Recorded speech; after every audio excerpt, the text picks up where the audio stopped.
Ben mesela Hristiyan olup ilk geldiğimde benim anne tarafı biraz daha seküler, baba tarafı biraz daha muhafazakar. Hı hı. Bir tarafa gidiyorum, ne yaptın sen? Bir tarafa gidiyorsun, ya sen onda yapma ya. Yani o da onun diğerinden o kadar farkı yok. Sen bir takımdan diğer takıma geçmiş gibisin. İlk öğrendiğim şey bir Hristiyan olarak her zaman çok acı çekeceğim ve dünya tarafından dışlanacağım oldu. Orada insanlar soruyor, ya Hristiyan olmak Türkiye'de nasıl zor, çok zor bir yer değil mi? Benim aklıma tam tersi geliyor. Diyorum ki Türkiye'de Hristiyan olmak daha kolay. Bir kişi bir şey yaptığı zaman özellikle ülkemizde Hristiyandır, güvenebilirsin gibi lafları mesela duyuyoruz yani. Toplumun bir normu haline geliyor yani aslında bu.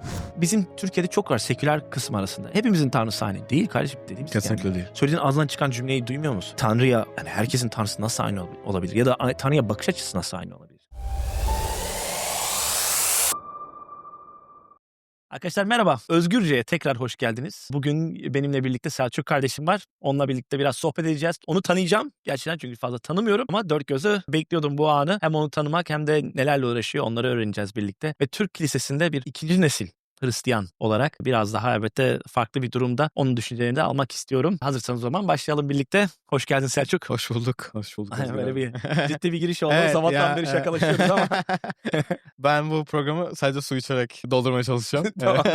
Hemen cevaplayacağım o soruyu. Bir saniye. Ama hem senle hem Banu ablayla birlikte güzel zaman geçiriyoruz, sohbet ediyoruz, derin konulara giriyoruz ama Banu ablayla ben tam Antalya'da Akdeniz Üniversitesi'nden mezun olmuştum.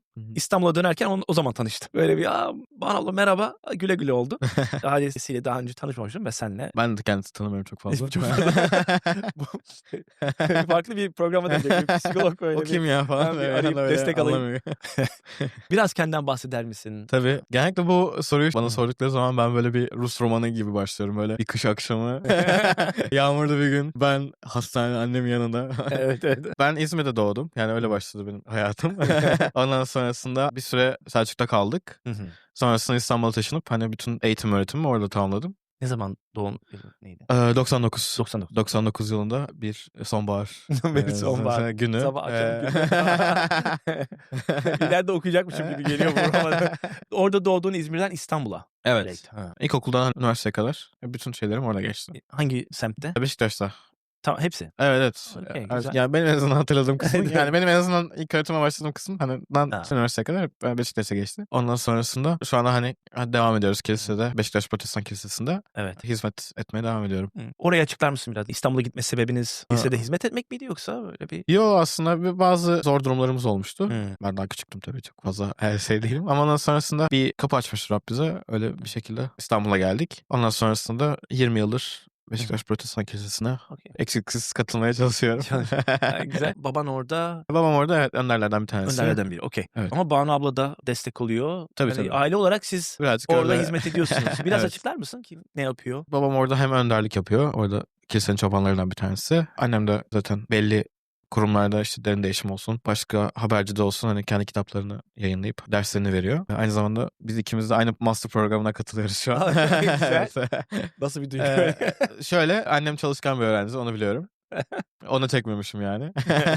Onun dışında ben hem 15 yaşından beri, hatta belki daha fazladır. Ama hatırlamıyorum çünkü. Geçen Emre abiyle de onu konuşurken ben ne zamandan beri şey çalıyordum. Yani gitar çalmaya başladığımın bir sonraki senesi falan. Kilisede tapınmada ikinci gitar olarak. Ondan sonrası tapınma önderi.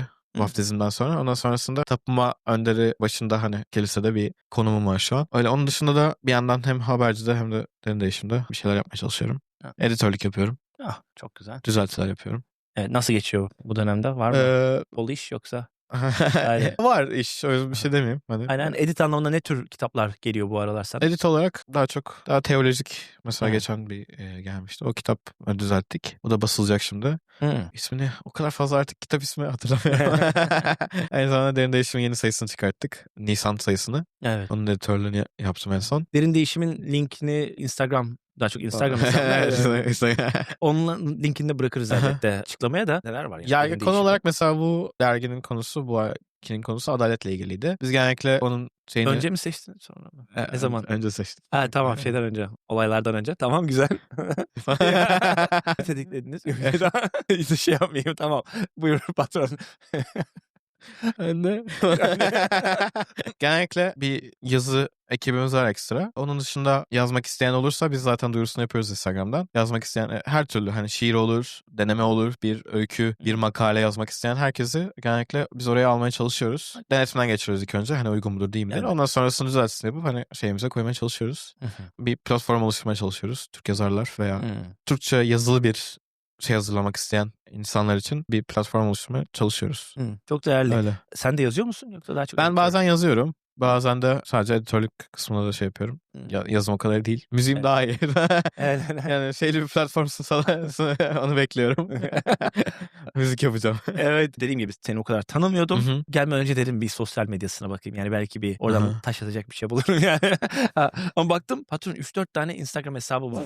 Oradan oraya atlaya böyle ben kaybolduğumuz yer var. Yani bazıları Bu da güzelmiş çalıştığım, falan oldu. bazıları kendimin olan böyle Instagram Aha. hesapları var. Onları şey yapmaya çalışıyorum elimden geldiğince bir şeyler. Onları kısaca bahsedebilir misin? Ee, Derin değişim tamam. Bir Evet. tanesi. Bir tanesi bir medya kısmı. Bu arada ben hem seslendirmesini hem de müzik mix falan yapıyorum. Bir yandan da kendi açtığım bir şu an daha yeni aktif kullanmaya başladığım bir records label'ım var. Nasıl Türkçesini bilmiyorum, kusura Evet. bakmayın. Aynen. Yorumlarda lütfen Türkçe kullanmadı falan. Laf atmayın. Bilmiyorum. At. Ya da atın. Yorum yazın. Alternatif Türkçe bir şeyler bulalım. Onu kurdum işte. Orada da bir şeyler yapmaya çalışıyoruz. Daha seküler bir şey o. Sonrasında başka planlarım var. Yine o sektörde mi? Müzikle ilgili. Evet, müzikle ilgili, evet. Çok güzel. O zaman bir geri dönecek olursak. Hı hı. Diyordun ya ben İstanbul'a taşındın. İlkokul çağını hatırlıyorsun. Başlangıçta açtığımızda da programın şeyden bahsettik. Yani bir Hristiyan bir aileye doğdun. Hı hı. Doğduğunda o annen baban elbette onlar birinci nesil olsa da o zorluğu çekse de senin çektiğin farklı zorluklar oluyor. Onun getirdiği ya da Evet. farklı iyi tarafı da oluyor. Onu biraz açabilir misin? Ne hatırlıyorsun o ilkokul Ya zamanında? ilkokul zamanında ya ben Hristiyanlığımı hiç saklayan birisi olmadım. O yüzden de hani arkadaşlarım yani ilkokuldaki arkadaşlarımın çoğu Hristiyan olduğumu biliyorlar. Öğretmenlerim aynı şekilde. Çocukların velileri aynı şekilde. Yani zorluk çektiğimi çok fazla düşünmüyorum. Ama hani bir tabii ki sistematik bir şeyde uğradığımı düşünüyorum. Yani zorbalık veya o tarz bir şeyde. Ama çocuk aklına çok fazla düşünemiyorsun. Bilmiyorsun yani. Sana yapılan kötülüklerin veya sana yapılan haksızlıkların neden yapıldığını çok fazla anlayacağın bir zihniyette olmuyorsun. Evet. Anne baba da bunu çok yansıtmamaya çalışıyor bence. Doğru. O yüzden olabilir. Ama hani ilk öğrendiğim şey bir Hristiyan olarak her zaman çok acı çekeceğim ve dünya tarafından dışlanacağım oldu. O yüzden de hani bu mentalite beni uzun zamandır şeyimdedir yani kafamda. O yüzden küçükten beri hani herhangi bir zorluk yaşadığım zaman Hristiyanlık açısından söyleyeyim. Çok fazla da aslında beni etkilemedi. Yani tabii ki acı çekmek derken bu fiziksel olarak değil. Hani psikolojik olarak da yorgunluk yaratan durumlar, daha strese sokan durumlar yaşadım elbette ki. Ama dediğim gibi zaten bu mentaliteyle yani Hristiyanlığın zaten en büyük şeylerinden bir tanesi bence bu. İsa yolunda tabii ki kolay hani ilerlemeyeceğiz cennette. Yani. O yüzden de hani Gül bu hep bahçesi değil.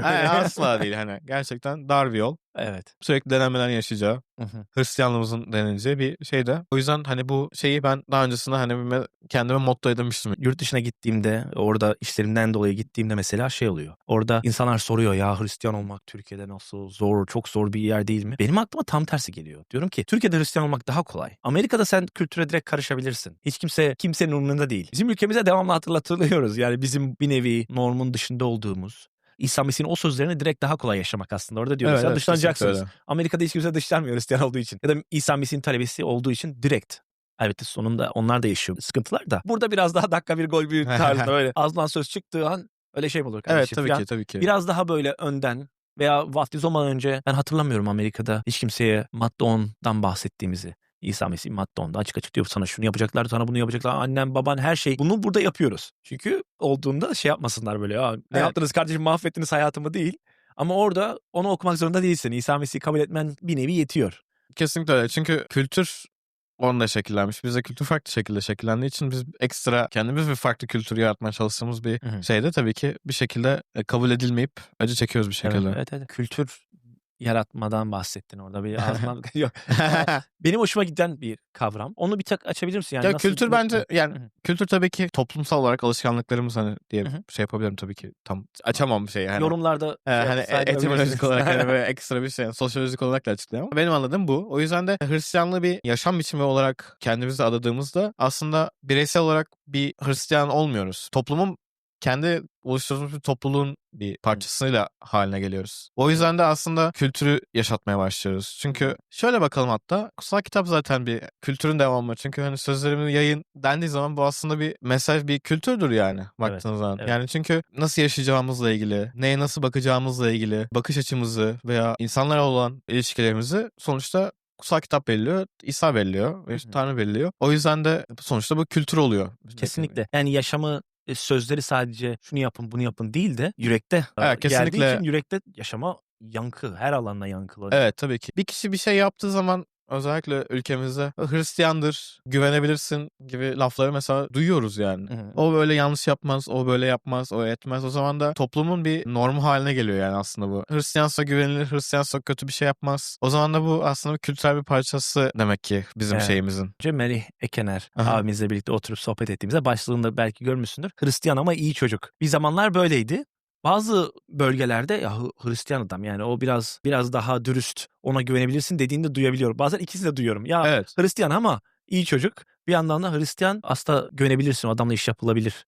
İkisini de duyabiliyoruz. Evet, Yani kültürümüz. Hristiyan kültürü o zaman böyle şekilleniyor yani. Kültürün parçası olarak az böyle müzikten, sanattan bahsettik de bu da kültürün bir parçası. Hristiyan kültür o anlamda nasıl? Görüyor musun bir etkileşimini ya da? Yani birazcık açıkçası konularda birazcık şeyim. Kendi işime odaklanıyorum gibi oluyor. O yüzden çok fazla ekstra olarak hani neler dönüyor çok fazla bilmiyorum. Tabii ki hani yapanlar var. İşte Kayra ablalar var. Adrian'lar var. Doğru. Onun dışında ekstra böyle bir albüm hani yapan veya işte şey büyüten bilmiyorum açıkçası. Özgür kardeş var. Aha, İstanbul'da. evet. Onunla da geçen konuşmuştuk hani ne Aynen. yaparız ne ederiz diye. Bazı eksiklerimiz var. Ben hani çok fazla tabii ki derin değişimle aslında bu eksikliğimi birazcık kapatıyorum. Çünkü bir sürü insan bir şekilde düz yazı olsun, şiir olsun bir şekilde hani onları görme şansım oluyor ve hani gerçekten çok teşvik alıyorum yani. Daha fazla olmalı mı? Daha fazla olmalı evet. Kesinlikle. Müzik kısmında da çalışan var bu arada yani hani sadece hani ben ekstra eylem olarak hani çok fazla dikkatli olmadım yani. Ama onlar da yapıyor. O yüzden de bu bizim kısmımızda belki daha fazla duyurulabilir şeyimiz var. Sadece o kısımda şeyimiz Doğru. var bence. Sözel olarak bence gelişiyoruz. Yani sözel olarak vaazlar kesinlikle, olsun, evet. anlatım olsun, paylaşım olsun. Fakat bunun dediğin gibi bir müzik, şiir, sanat aracılığıyla dışa yansıması o da kültürün bir dediğin gibi bir öğretiyi aldın İsa Mesih'ten. Bunun bir dışa yansıması olacak. Evet, Bazılarımız kesinlikle. öğretir, bazılarımız çizer, bazılarımız söyler, gitar çalar, saz çalar, bağlama çalar. Böyle bir dışa yankısı olduğunda bence daha kalıcı oluyor. Kültürel anlamda biraz daha oturuyor. Çünkü acı çektiğimde dinleyeceğim benim Hristiyan teolojisine uygun ilahilerim var. Ya da mutlu olduğumda da ona uygun ya da kesinlikle. bir şiir okuyabilirim ya da bir kısa hikaye var onu anlatan, o bir öğretiyi açıklayan. Kesinlikle evet. O kısımda gerçekten iyiyiz. Belki gelişiyoruz bence. Evet. O yüzden hoşuma gidiyor açıkçası öyle şeyler. Benim için de büyük teşvik oldu. Yani senin ve Banu ablanın gelmesi buraya Antalya bizimle podcast yapmaya. Siz yapıyorsunuz. Biz de teşvik etmek istiyoruz kardeşleri. Ya yapın, sizler de yazın. Bir tane şiir kitabımız olsa böyle Hristiyanların yazdığı daha fazla olsun devamlı. Kesinlikle. Ya ben de hani birkaç kere deneme çalıştığım şeyler oldu. Bende olmuyor. Müzik kısmını birazcık daha yöneldim o yüzden. Ona göre eğitimler alıyorum. Ona göre şeyler yapmaya çalışıyorum. Eğer bir şey yapmak istiyorsak Tanrı için. Evet hani belki şu an olmayabilir. Hani şu an belki zamanı yoktur o kişinin. Ama hani böyle adım adım giderek kendini geliştirmeye başlayıp böyle sonunda. Çünkü hemen olacak bir şey değil. Hiçbir zaman hiçbir şey hemen olmaz yani. Doğru. O yüzden de aslında teşvik etmek istiyorum. Yani yazmak isteyen varsa, söylemek isteyen, kendi ilahilerini söyleyip kaydetmek isteyen varsa kesinlikle hani şu an yapmaları lazım. Ama şunu diyeyim, belki siz yapacağınız şey o kadar iyi olmayacak şu an. Doğru. Ve yani eleştirilenler olacak. Yani her eleştiri tabii ki kulak asın demiyorum ama birazcık alçak gönüllü olmak gerekiyor bu konuda. Özellikle ben çok fazla beceremiyorum bu konuyu. Evet. Yine hani bir şeyler yapmaya çalışıyorum ama hemen böyle o şurası olmamış dediği zaman sen anlamıyorsun falan dediğim zamanlar oluyor. Sinirlenebiliyor çünkü insanın kendisinden çıkan bir şey. Sanatsal aktiviteler. Bir şekilde kendi duygunu yansıttığın bir şeyler. O yüzden de laf edilince insan sinirlenebiliyor tabii ki. Anlamamışsın orayı, ben orada başka bir şey diyordum. Ama şu an en azından yaptığımız şey tabii ki kendimizden çıksa da aslında Tanrı'ya adadığımız şeyler.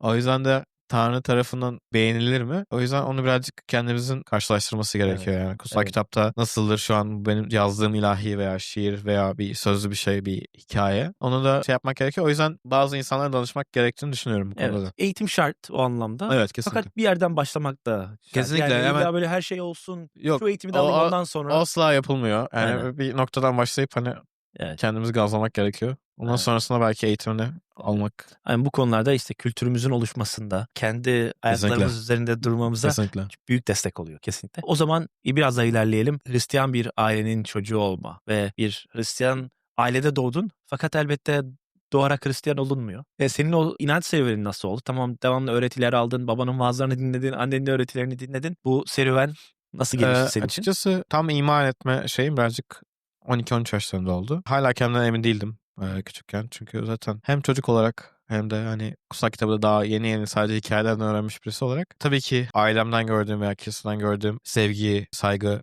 şeyleri vardı ve hani o da beni hani motive eden bu konuda şeylerden bir tanesi. Yani kilise düzeni bana iyi geliyordu. Kilisede olmak bana iyi geliyordu ve seviyordum da. Ondan sonrasında açıkçası hani böyle bir süper bir iman şeyim olmadı. Çünkü zaten gördüğüm bir davranış, attitude yani bu şeyi, yani kilise davranışını, tavrını zaten çoktan kabul etmiştim ben. Ben hani İsa'yı da bu şekilde kabul etmiştim. O yüzden de tam olarak hani 12-13 yaşında ben gerçekten hani kilisede bir şeyler yapmak istiyorum. Tanrı'ya karşı bir sorumluluğum var.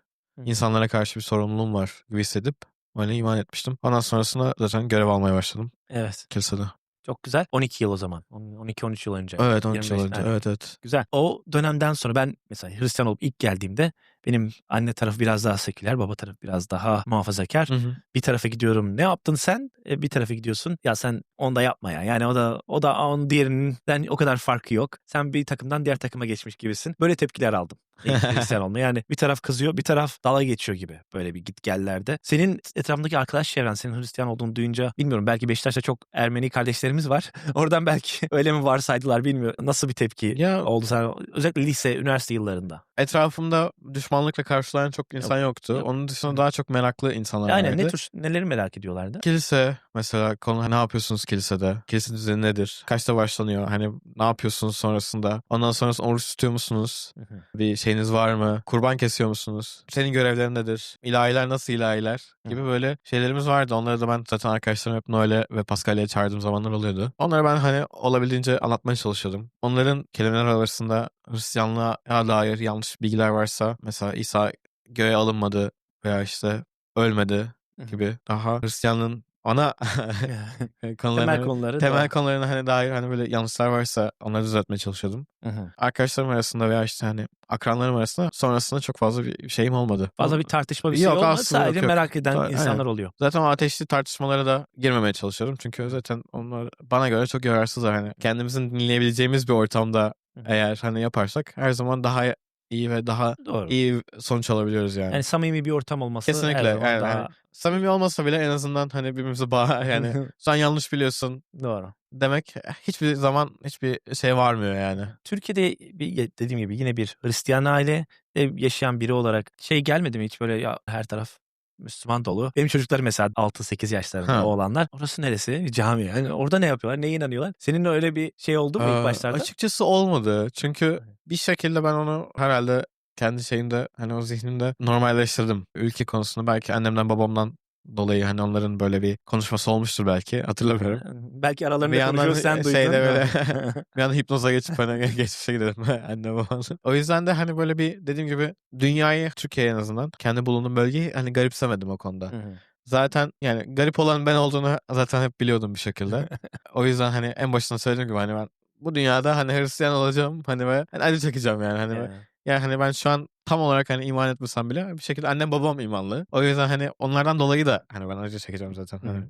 Doğru. çünkü hani dediğim gibi kültürel olarak bir şekilde o kültürün parçasıyım. Ve kültürüm içerisinde hani bana dokunan bir insana bir şey yapılacağı zaman toplum olarak sen de bir şekilde nasıl desem tepki gösteriyorsun. Sadece hani benim çevremde değil hani başka kiliselerde de bir sıkıntı olursa yine ben bir şekilde hani tepki gösteriyorum. Sadece hani bu eylemsel olarak değil hani belki üzülüyorsundur, belki kızıyorsundur. O yüzden anlayışı ben sanırım hani küçüklüğümden beri hani şey yapmış oldum yani. Hı. Garipsemedim dış dünyayı. Gerçekten yani bir yavaş yavaş öğrenme fırsatın oldu. Bir anda Evet, böyle evet, evet sonradan Hristiyan kesinlikle. olduğunda şey olabiliyor yani bir yeri bıraktım şimdi bu düzene geçtim. Düzen Evet. farklı bazı şeyleri taşımaya kalkıyorsun Ya zaten büyüdüğüm olmuyor. bir şeydi. O disiplinle büyüdüm. O Hı yüzden hı. çok da hani şey yapmadım yani. Beni Evet. çok etkilemedi yani o. Hı hı. O zaman şöyle diyelim. Annenin babanın yaşadığı zorluklar farklı. Hı Senin hı. yaşadığın zorluklar farklı ama Kesinlikle. senin bir dediğim gibi ikinci nesil Hristiyan olarak neler senin için? En Bence zor ne oldu o zaman? yani hani Çoğu şeyi çok Seküler güzel olarak anlatmışsın gibi. Hı hı. seküler olarak çok zorluk yaşamıyorsun. Hı hı. Çünkü zaten onları birazcık geride bırakıyorsun. Bence bu da en büyük sorun yani kilisedeki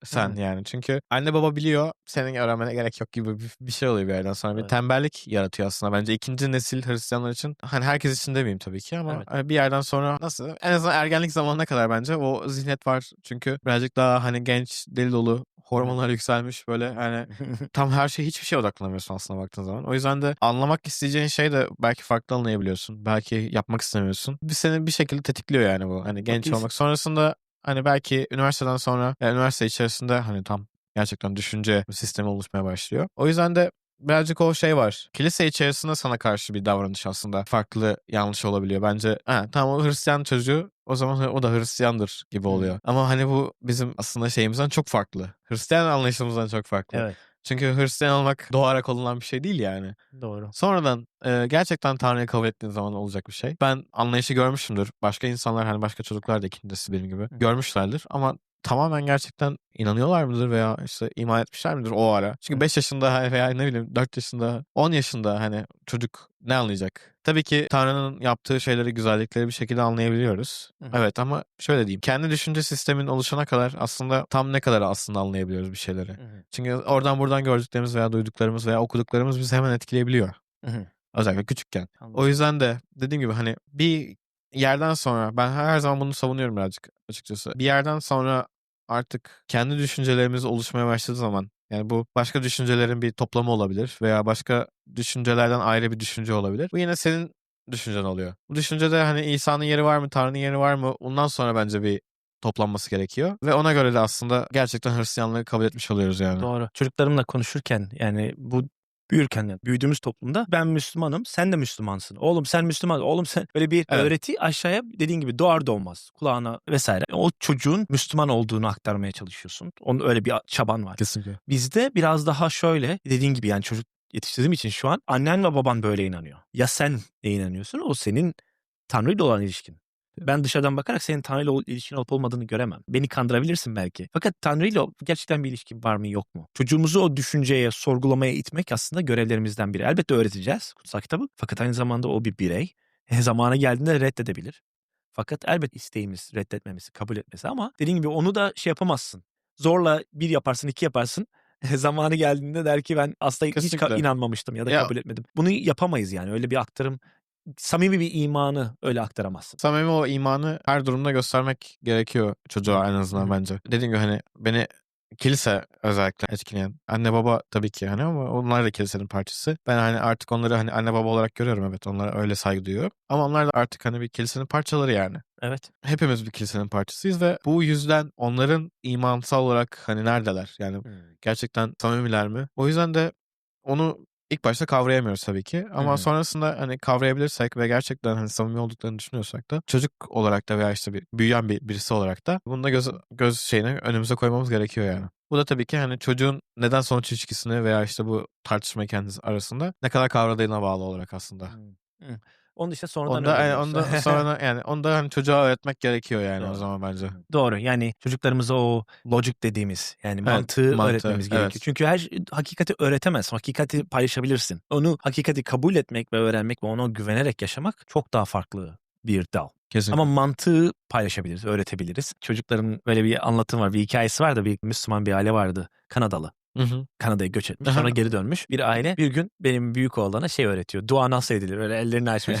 Oğlum geldi böyle sohbet ediyoruz yani. Sonuçta çocuk orada bir şey yapmaya çalışıyor. Biraz daha büyük benim oğlumdan. Ellerini açmış. Bunları ne yapıyorsunuz? Dua ediyoruz. Hadi tamam. Neye dua ediyorsunuz? Bilmiyorum diyor. Tamam dedim. Çocukla konuşmuyorum. Ben sadece kendi oğlumla konuşuyorum. Şeyden başladık böyle mantık üzerinden soru soruyorum. Neye inanıyorsun? Yani sen neye inanıyorsun Umut? Merak ettim yani sen ne düşünüyorsun? Ben İsa Mesih'in benim günahlarım için öldüğünü iman ediyorum.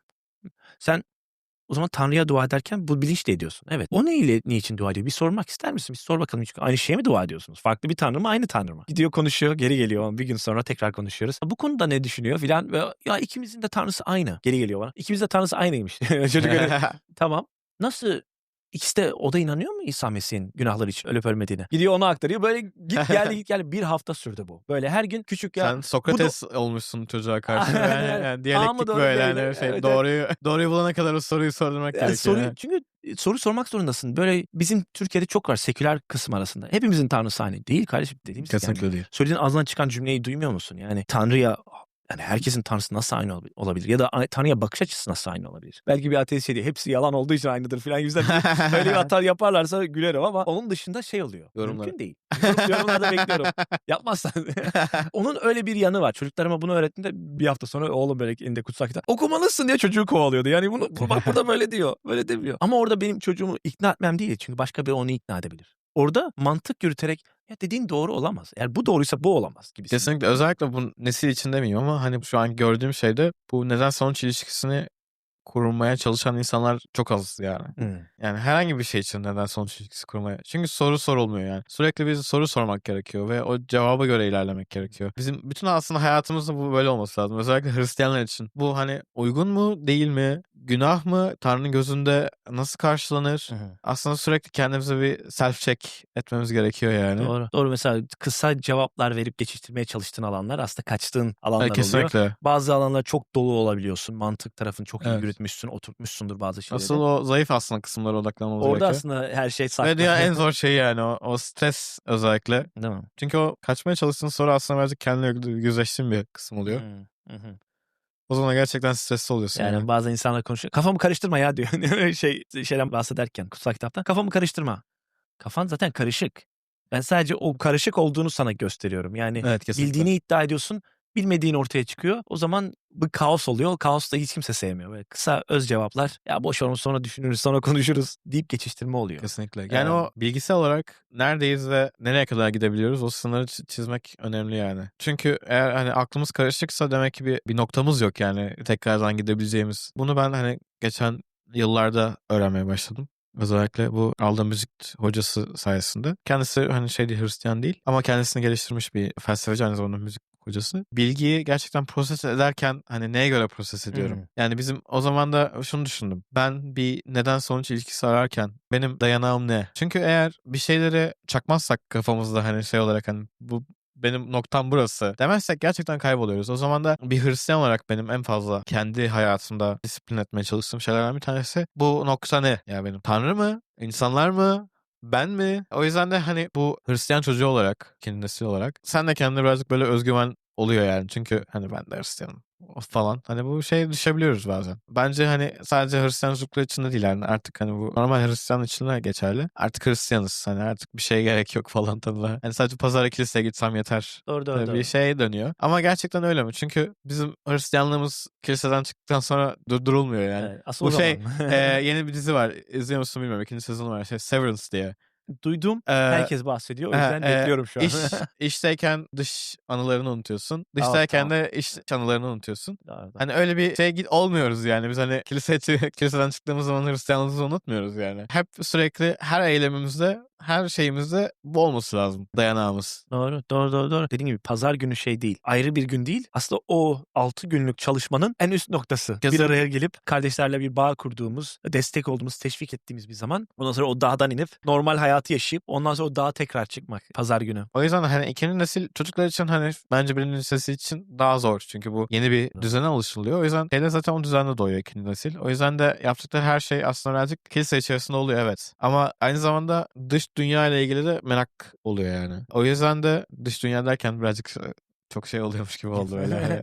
Yani dünyamız hani sokak yani hani. Evet. Çıktığımız zaman hani bir sürü şey var yani. O yüzden de bir şekilde hani şeytan denemeleri çok kolay olabiliyor. Bu çünkü zorluktan çıkmıyoruz. Aslında hani kolaylıktan birazcık yapıyoruz. O yüzden de dediğim gibi bu şeyi belirleyince, bu noktayı belirleyince birazcık daha kolay oluyor her şey. Yani kolay oluyor derken tabii ki çok zor bir şey yani. Hani ama sürekli kendimize hatırlatabileceğimiz bir mesajımız oluyor kendimize. Sürekli bildirim geliyor yani. Evet. Çok değerli. O bizim ibadetimizin bir parçası. Birlikte yaptığımız ibadet var. Bir de yaşarken normal haftanın verdiği bir tapınma, bir ibadetimiz var. İkisini ayırt etmemek gerekiyor. Sadece farklı lokasyonlar, farklı insanlarla yapılıyor. Çok değerli. Teşekkürler. Ben teşekkür ederim. Bu arada yani bir de senden son kapatmadan önce duyayım. Biliyorum çok kitap okuyorsun. Kitap zaten edit yapmak zorundasın. Okumak zorundasın bazı kitapları. Var mı böyle bu son dönemde okuduğun güzel bir kitap, tavsiye ettiğin, önerdiğin? Ya da yani son dönemde olmak zorunda değil. Genel olarak tavsiye ettiğim bir kitap. Çok beğendiğim bir yazar var. Javier Marias diye. Kara Sevdalılar. Kesinlikle öneririm onları. Bir yıl önce okumuştum. Bir yıla yakın oldu sanırım. Ondan sonra bütün Külliyatını aldım adamın. Hani onlara kadar. Onu öneririm. Onun dışında ekstra ne okuyabilirler? Senin yaptığın, edit yaptığın bir kitap var mı? Edit yaptığım kitaplar arasında 70 İmam Babası var. Aslında o çok güzel. Tam ismi sanırım o. Haberciden çıktı o da. 70 İmam Babası. Evet. Anadolu bölgesinden mi yoksa her taraftan? Her taraftan. Ay. 5 ana kiliseden başlayıp hani Kuzey Afrika, Avrupa, Orta Doğu, Hı hı. Hindistan, Çin, Japonya. Onların anlattığı böyle güzel bir toplama. Kilise babalarını anlattığı. Değerli. İman hatta babaları diyeyim. Onları anlattı. Onları öneririm. Güzel bir kitap o. Okurken, düzeltirken çok eğlenmiştim çünkü ben. Çok hoşuma gitmişti. Çünkü böyle küçük hap gibi demeyeyim de böyle en azından öğrenebileceğimiz, teşvik alabileceğimiz kişilerin hani böyle şeylerini okumak gerçekten teşvik veriyor. Güzel. O zaman o iki kitap. Neydi birisi? Kara Sevdalılar, Javier Marias'tan. Bir tanesi de 70 İmam Babası. 70 İmam Babası. Çok güzel. Yanlış olabilir ismini edit yapan kişi. Selam olsun yaparsın. bir an. Yanlış falan yazıyor. Kitabı şuraya koyarsın. Hani ona hep çok iş veriyoruz ya. Var ya normalde şey dedik ona. Çok fazla kesmeyeceksin ya, bir şey başın sonunu kes, bir şey olmaz. Şu an bayağı bir şey yaptırıyoruz. Ben sürekli I ve E diyebilirim. Aynen. Bir de senlik de değil sadece durum. Emre de yani devamlı böyle Emrece diyor. Bu sefer Emrece olarak değiştiriyor logosunu falan. Yoruyor yani. Emre'yi konsantre olmaz çünkü muhtacız, ne yapalım falan. Ama çok teşekkürler. Ben Ağzına sağlık. çok teşekkür Ben ederim. çocuklarım da yine senin o yürüdüğün yoldan yürüyorlar bir anlamda. Türkiye'de bir ikinci nesil Hristiyan olarak. O nedenle senin düşüncelerini merak etmiştim. Paylaştığın için çok teşekkürler. Ben teşekkür ederim. Arkadaşlar teşekkürler. Bize eşlik ettiğiniz için kendinize iyi bakın. Bir sonraki podcastimize görüşmek üzere. Lütfen abone olup yorum yapmayı unutmayın. Kendinize iyi bakın. Görüşürüz.